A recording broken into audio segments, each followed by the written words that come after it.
Machine to let it get it operated. అలాగే కొనకళ్ళ నారాయణరావు గారికి కూడా నా ప్రత్యేక ధన్యవాదాలు. ద్వారకా తిరుమలరావు గారికి కూడా నా ప్రత్యేక ధన్యవాదాలు తెలియజేసుకున్నాను. ఎందుకంటే ఇది చాలాసార్లు అంటే నేను ఈ ట్రైబల్ ఏరియాస్కి వెళ్ళినప్పుడు రోడ్లు ఎలా ఉండవు, చాలా సమస్యల మీద, జనవాణి సమస్యల మీద, కార్యక్రమాల మీద అంటే ఎవరైనా ఏం కోరుకుంటామంటే ఒక సమస్య చెప్పిన వెంటనే పరిష్కారం తొందరగా వస్తే మనం ఆశిస్తాం. ఒకసారి మనసున్నా కానీ అన్నిసార్లు జరగదు. కానీ ప్రత్యేకించి ఇది మురుగున్న ఆశీస్సులు అనుకుంటాం.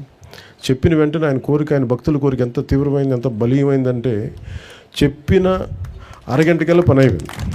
అంటే అది మురుగన్ తాలూకు శక్తి అది.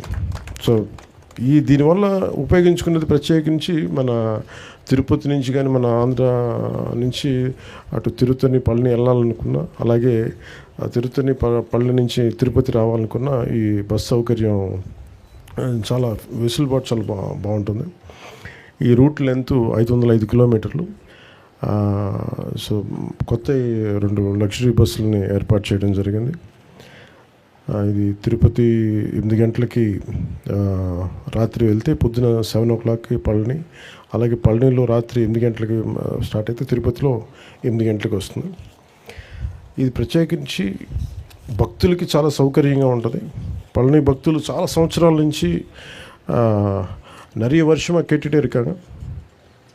ఇది మన తమిళనాడు సోదరులకి అర్థం అవడానికి తమిళ్లో చెప్తా ఉన్నాను. பழனிலேருந்து நிறைய సంవత్సరமாக கேட்டுகிட்டே இருக்காங்க.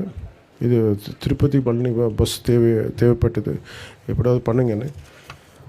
அதுக்கு உடனே சாங்ஷன் பண்ணியிருக்காங்க honourable CM Shri Nara Chandrababu Naidu sir. அவருக்கு நான் நன்றி சொல்கிறேன். అలాగే దండాయుధపాణి స్వామి ఆలయంలో ఆధ్యాత్మిక కేంద్రంగా ఉన్న పవిత్ర ప్రాంతం అది. ఈ ఆలయం తమిళనాడులో అత్యంత ప్రముఖంగా లక్షలాది మంది భక్తులు వస్తారు. కందస్వామిగా భక్తులందరూ ప్రేమతో పిలిచే మురుగన్ స్వామి కృపకి అంకితమైన ఈ ప్రాంతం భారతదేశంలో అత్యంత ప్రాచీనమైన పుణ్యక్షేత్రాల్లో ఒకటి పేరుగాంచింది. అదేవిధంగా తిరుమలకి ఎంతోమంది భక్తులు అత్యంత ప్రియమైన క్షేత్రం వెంకటేశ్వర ఆలయం కలియుగ వైకుంఠంగా భావించబడుతుంది. ప్రతిరోజు లక్షలాది మంది భక్తులు ఈ పవిత్ర స్థలాన్ని దర్శించడానికి దేశం నలుమూల నుంచి వచ్చి స్వామివారి ఆశీస్సులను పొందుతూ ఉంటారు. కానీ ఇప్పటివరకు పళని నుండి తిరుపతికి నేరుగా వెళ్ళాలంటే భక్తులు వివిధ ప్రాంతాల్లో బస్సులు మార్చుకుంటూ చాలా ఇబ్బందులు పడుతూ ఎన్నో కష్టాలను ఎదుర్కోవాల్సి ఉండేది. వృద్ధులు, మహిళలు, చిన్నపిల్లలు వేసుకొని ఇలాంటి ప్రయాణాలు చాలా తీవ్రమైన ఇబ్బంది గురవుతారు. సో నేను ఫిబ్రవరిలో 2వ వారంలో వెళ్ళినప్పుడు జరిగిన నాకు రిక్వెస్ట్కి వెంటనే స్పందించడం జరిగింది. వెంటనే బస్సులు వేయడం జరిగింది. సో భక్తుల అవసరాన్ని అర్థం చేసుకుని తక్కువ ఖర్చుతోటి, అంటే ఇందాక మీకు ఆ ఖర్చు కూడా ఏంటంటే ఒక 680 రూపాయలు పెద్దలకి, 360 రూపాయలు చిన్నపిల్లలకి